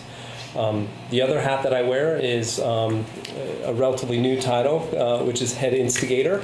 You might have seen some promotion for different events in the region within this umbrella brand that we call Instigate, and that's to help emerging firms get aligned with area resources so that they can get their ideas off the ground and become new businesses and new employers. The highlight I'd like to focus on is a startup lab that we're in the middle of, or actually just past the middle mark. Will end at the end of this month. We have 8 entities, early stage entities, participating in that, and a few that are are small businesses that are really just trying to rethink how they do their business and maybe a different path for them. So it'll be really interesting and neat to see how this program will help them either go from idea to an actual business, or maybe from point A to point B within their existing business.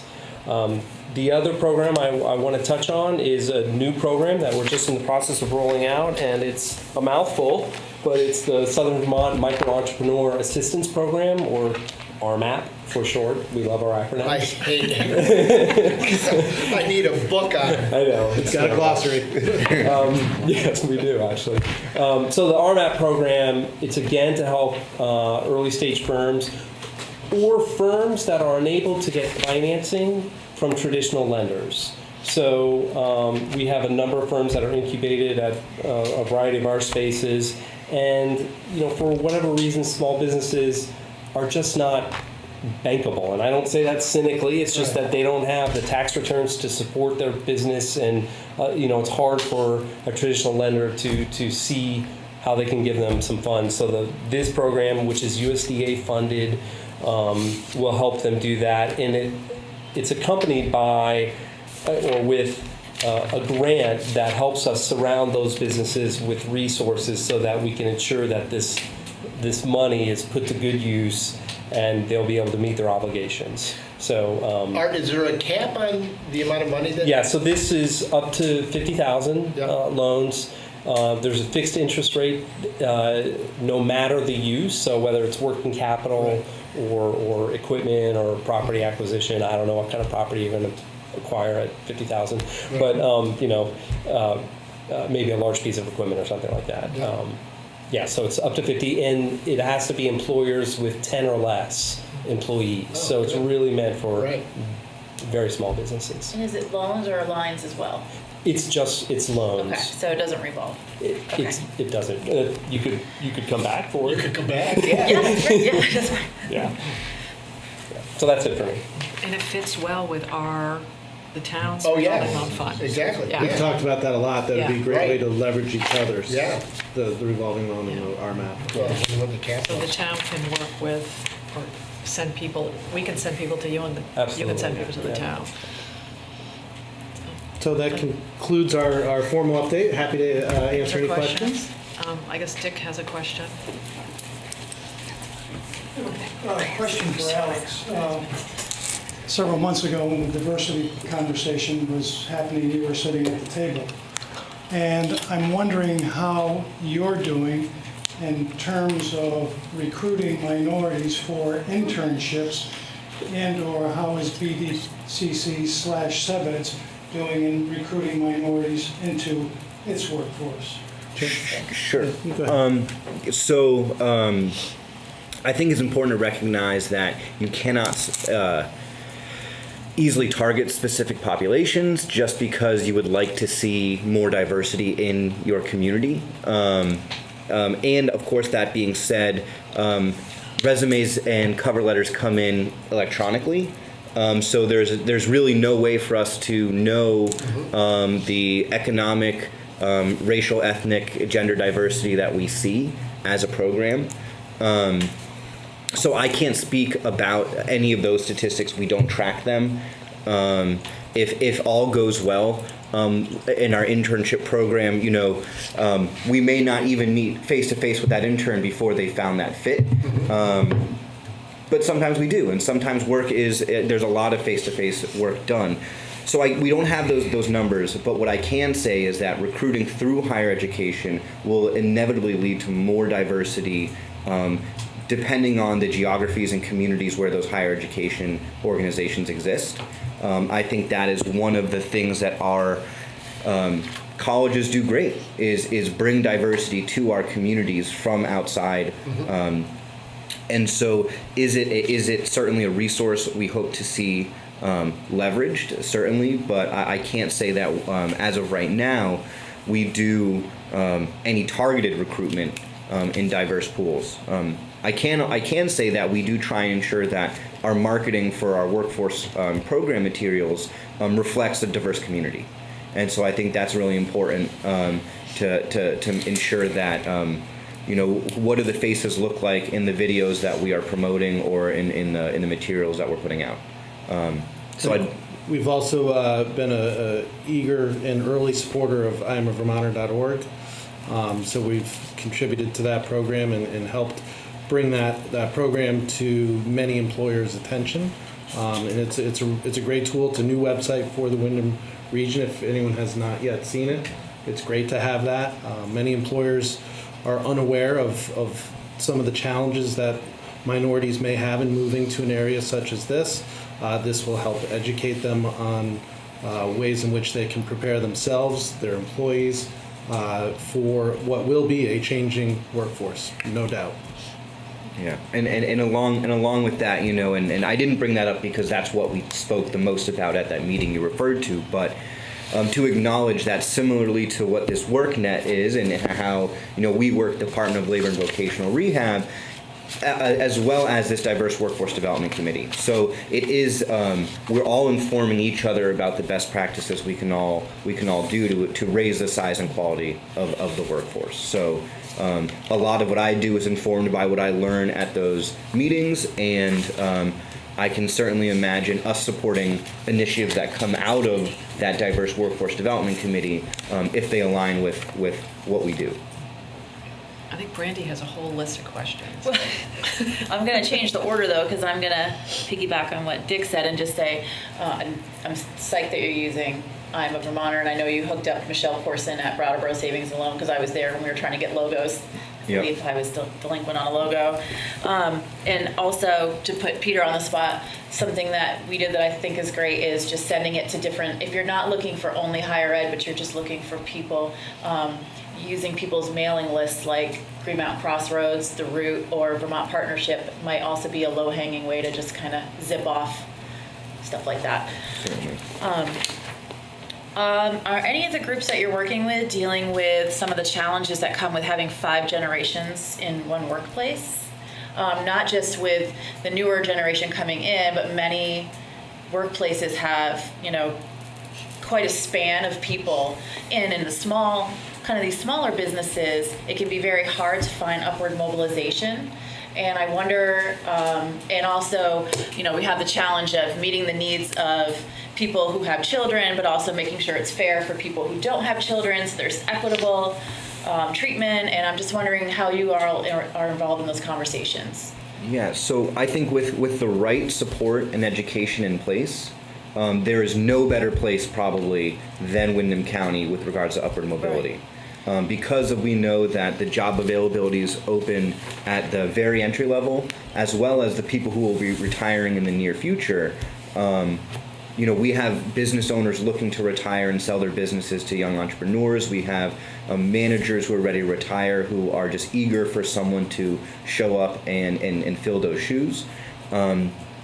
And I think that part of what we do in working with these other organizations, so the WorkNet, for instance, is that, the BDCC does not work in the childcare field, but we recognize the importance of childcare to the workforce, and so that's on my list too. So so we make sure that Chad Simmons from Building Bright Futures can be a part of this WorkNet. So we aren't going to start a daycare. But we recognize that it's part of the conditions to a thriving workforce. And so we make sure that the information we have about employers and their needs are communicated through this resource network, essentially. So that, it's, if there's a need, I know, of course, again, I know Chad and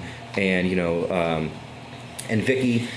So if a referral needs to be made, a phrase that we say, is that every door is the right door. So whether or not the BDCC is actively working on addressing that issue, we're ensuring our employers have the information needed to make sure that those with obstacles in employment are aware of the resources and who need a little bit more support. There's an interesting workforce program you can look at called Strengthening Working Families Initiative. Through VTC, and it revolves around manufacturing, and it couples training and wraparound services, including childcare. And so our role is to ensure that if an employer is interested in hosting that program, that they are connected with the appropriate people to do so. Great, so I'll skip my other question. I'll reverse order again and get to, because you know that I was going to ask about Chad and Vicky, because I work with them on the Making It Work in Windham County, and people like from the retreat, there's been conversation about childcare slot expansion specifically for the purpose of employers locally being able to offer that as part of their incentive. I have 2 slots at Mulberry Bush, that kind of thing, and I was just wondering if I thought it almost seemed like a natural funnel for you guys to kind of facilitate some of that conversation, or at least definitely hold some information on that conversation. So I think a lot of what Alex just spoke about is projects and ideas that we're hearing about that are being socialized among the various folks, some of which are involved in the WorkNet. And this is an evolving conversation that is bringing more and more people in to that conversation. And what we've learned is that we need to understand what roles each member in that conversation has, and if they can support what they're asking for, or if they need the resources to do it.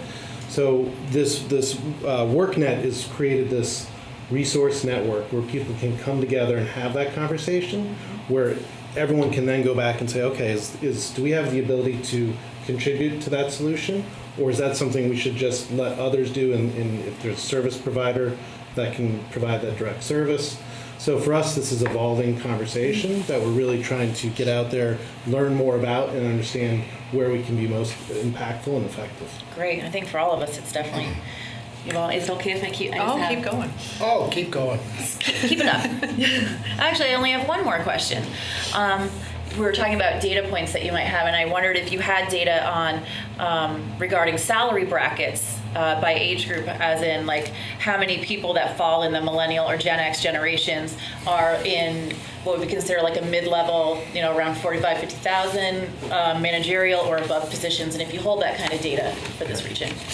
It's a little hard to get some of that granular by town. Certainly, it's difficult. A lot of that is suppressed information, but we are getting a new data tool as we launch into this program to be able to get as geeky on the data as possible. I'm kind of a data geek, so if you ever... You can get wage. Yeah.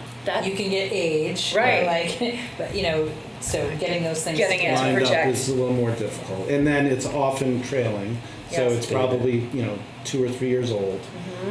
But certainly we're looking forward to a deep dive on this. And is that kind of data, the more deep dive data, something that you present as we move through budget season in town and all of that? Because I really would like to see as much of your data as you're willing to share. Yeah. So it is not typically something that we would present going through budget season. A big deep dive on the data. I think it's certainly something we could bring more data to you if you wanted. Through the SeVEDS process, we will do a lot of deep dives, kind of over and over throughout the region. And it's a great process because you get that kind of reflection from a lot of different places.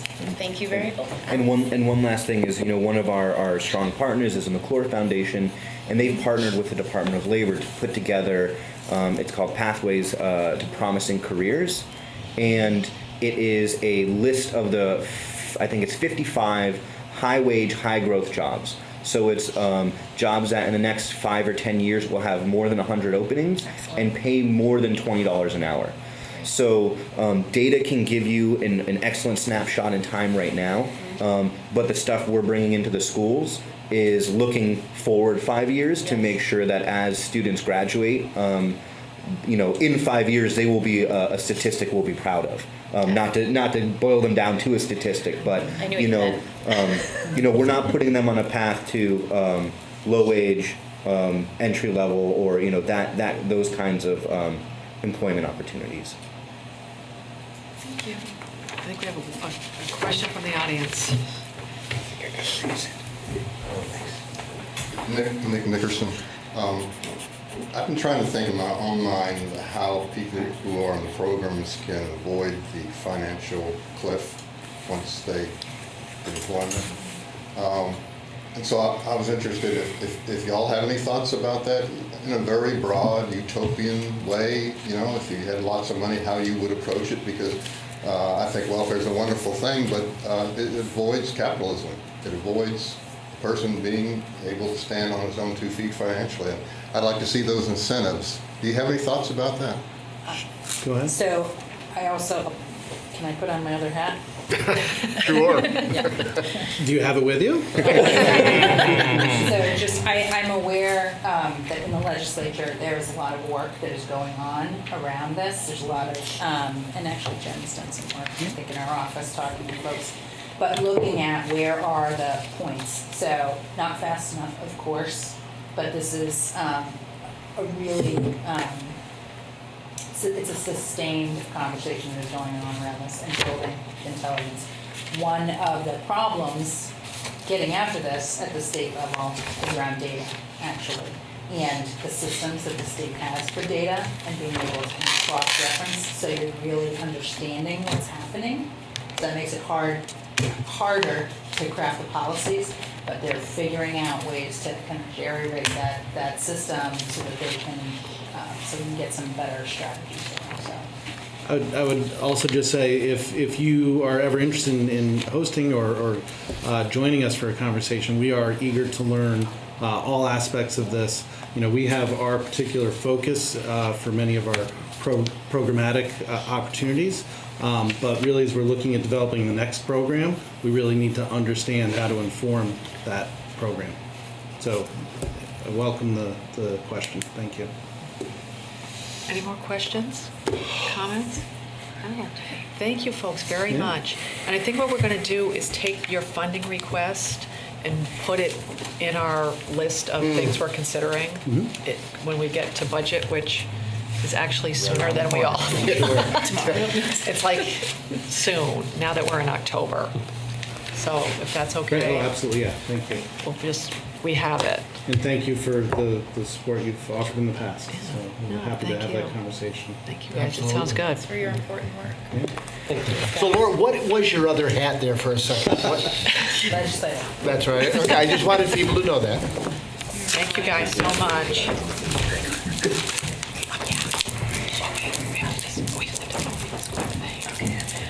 Now we're skipping over, so we're on the Special Operations Grant for Vermont Homeland Security. And I'm assuming our town manager will tell us what this is about. Yes, ma'am. This is a $3,133.53 special operations grant from Vermont Homeland Security to our fire department for equipment that is used as part of water rescues and ice rescues. There are flotation jackets, rope, and a GPS unit that will be purchased with the grant funds.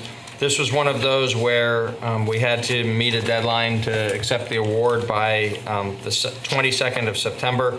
So I authorized that we accept this. We're asking you to ratify my decision to accept and appropriate the grant. Okay. Any questions? Someone like to make a motion? Move to ratify the town manager's decision to accept and appropriate a $3,133.53 special operations grant from the Vermont Homeland Security Program. All right. Brandy has made a motion to ratify the town manager's decision to accept and appropriate a $3,133.53 special operations grant from the Vermont Homeland Security Program. All those in favor, please say aye. Aye. Anyone opposed? Motion carries 3-0. Next up is just a quarterly review of our goals. We don't have to take any action on this, but we asked the town manager to keep track of what our goals were and where we are. It looks like we've actually made some progress on some things. May I? Yeah, yes, please. So the update is quite similar to the one that we reviewed thoroughly back in June. The things that remain the same status as what we talked about in June are not highlighted, not shaded on the written report that was provided with your notebooks. I'll mention 3 things that have changed since that time. The first was we had talked about working towards some partnership with the Vermont League of Cities and Towns to pursue the Regional Economic Hub Coalition in a different manner than we had once talked about, coming to the realization that the town was not going to have the wherewithal to be the facilitator, the convener and the facilitator of the Regional Economic Hub Coalition statewide, but still believing that it was important for hub communities to be in communication with each other and be able to collaborate both on a legislative agenda and just in learning from each other. I have approached the leadership at the Vermont League of Cities and Towns about being the convener, and they are fully comfortable with that, even though our hub communities represent a small subsection of the 251 towns in Vermont that are served by the League. The population that's represented by, say the top dozen communities is actually, quite a large percentage of the state population, and the League feels fully comfortable being the ones who will facilitate that conversation. So we agreed on this in September. The town fair is tomorrow and the next day, so the League staff has been very busy preparing for that annual conference, and we're going to talk again in the next few weeks, and hopefully sometime later this fall actually kick off that process. So I'll have more to inform the board about as that goes forward. Down under buildings, we have the goal of completing the police and fire facilities project within budget by early 2018. We are on track to accomplish that goal. We're now up to 85% complete with the overall project. The last time that we were discussing this, we were about 2/3 complete. And the third item, which we've made substantial progress, is staff diversity. So the report in June was about the work that we were undertaking and the plans we had made to address this matter. The report tonight, if you don't mind my reading it, it's a little bit longer than the other two, so I'm going to just read it quickly here. The town has implemented initial steps to broaden the reach of our recruitment efforts with the intent of having larger and more diverse applicant pools for vacant town staff positions. The Select Board also has approved the town manager's recommendations for a broader set of town actions related to diversity, equity, and inclusion, not just within town government, but also in and with the community. Those recommendations were formulated based on extensive communication throughout the summer of 2017 with people who are engaged in social equity work here in Brattleboro. Excellent. Great. That is That's the good. update. Yeah, thank you. Thank you for all your help in making us reach our goals. Thank you. Because we Yeah. couldn't do it without town Yeah. government. Yeah. We're a team. The entire town. Thank you, town government. Thank you. Next up, your committee appointments. Committee appointments. And we have appointments to the ADA Advisory Board, the Arts Committee, the Citizen Police Communications Committee, Development Review Board, Planning Commission, Senior Solutions Advisory Council, and SEVCA. So why don't we just go right down the list? Does anyone want to make a nomination for someone on the ADA Advisory Board? Sure, I will recommend John D. Komar. John Komar has been nominated. Are there any other nominations? All those in favor of appointing John Komar to the AD Advisory Board, term ending 6/18, please say aye. Aye. Aye. Anyone opposed? John Komar is appointed. The Arts Council, we have 2 seats, terms ending 6/20. Are there any nominations? I nominate Philip A.R. to the Arts Committee. Philip A.R. has been nominated. Are there any other nominations? I'm going to nominate John Haley. It's about time you did one. Yeah, I'll do one. Are there any more nominations? We have John Haley and Philip A.R. have been nominated for the Arts Committee for terms ending 6/20. All those in favor of those appointments, please say aye. Aye. Anyone opposed? The Citizens Police Communication Committee, we have terms ending 6/19. Are there any nominations? Can I ask one thing about the previous one? Yes. Was there only one seat open? There was one seat, but then somebody resigned. Oh, okay. So now we have 2. Yeah, All right, sorry good. for the I just com- wanted to yeah. make sure that's clear because people may have looked and Yes. said there's only one. Yeah, So I yeah. just wanted, okay. No, thank you for clarifying that, No, because it that's says fine. 1, but it's 2. Citizens Police Communications Committee, are there any nominations? I would nominate Eliza Pine. Alyssa? Is it Alyssa? It could be Alyssa. Alyssa Pine, we're sorry if we didn't get your name right, has been nominated. Are there any more nominations? We have Alyssa Pine being nominated for the Citizen Police Communications Committee, term ending 6/19. All those in favor, please say aye. Aye. Anyone opposed? Now remember, ADA has to spell out every name. Oh, I'm sorry. I apologize. No, that's okay. I apologize. You're okay? Good. Sorry. Next up. Constantinople. Terrible. It's not there. Next up is the Development Review Board. I'm assuming we're going to do the term ending 6/19. Would that make sense to do, or 6/20? You can do either that you prefer. I think since you're going to be filling one this evening, probably the longer That's what I'm thinking. term, the 6/20. Yeah. So we need are there any nominations for the term ending 6/20 for the Development Review Board? I nominate Todd Murchison. Yep, Todd Murchison has been nominated for the Development Review Board, term ending 6/20. Are there any other nominations? Okay, all those in favor of Todd Murchison, please say aye. Aye. Anyone opposed? Todd Murchison has been appointed to the term ending 6/20. Next up is the Planning Commission for a term ending 6/21. I would nominate Josh Steele. Josh Steele has been nominated. Are there any more nominations? Okay, all those in favor of appointing Josh Steele to the Planning Commission for a term ending 6/21, please say aye. Aye. Anyone opposed? Senior Solutions Advisory Council, we have one seat. Are there any nominations? I nominate Don Freeman.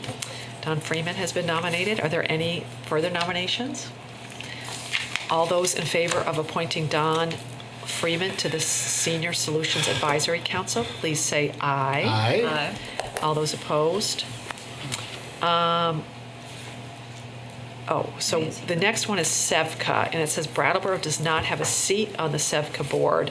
SeVEDS has its own screening and appointment process. Brattleboro could only inform SeVEDS of the applicant's interest. Okay. So I'm- And you don't need to take an action on that Right. unless you'd like to. We can just tell pass them. on Yep. to SeVEDS the applicant's interest and have them into that process. Should we say that he applied just so the public knows? Oh, yeah, it was Don, I'm sorry, yeah, Don Freeman has expressed interest in being on the SeVEDS board. Right. So we'll be happy to Just let inform SeVEDS SeVEDS know. of that. Perfect. And that's all for our official business. Wait, it's not 11 o'clock. No, would someone Not like, even 9, I was wrong. would someone like to make a motion to adjourn? So moved. So moved. We have a motion to adjourn. All those in favor, please say aye. Aye. Anyone opposed? Thank you, we are adjourning. Thanks for everybody who's in the room and everybody who's watching us out in the TV TV world. land. Thank you very much. Thank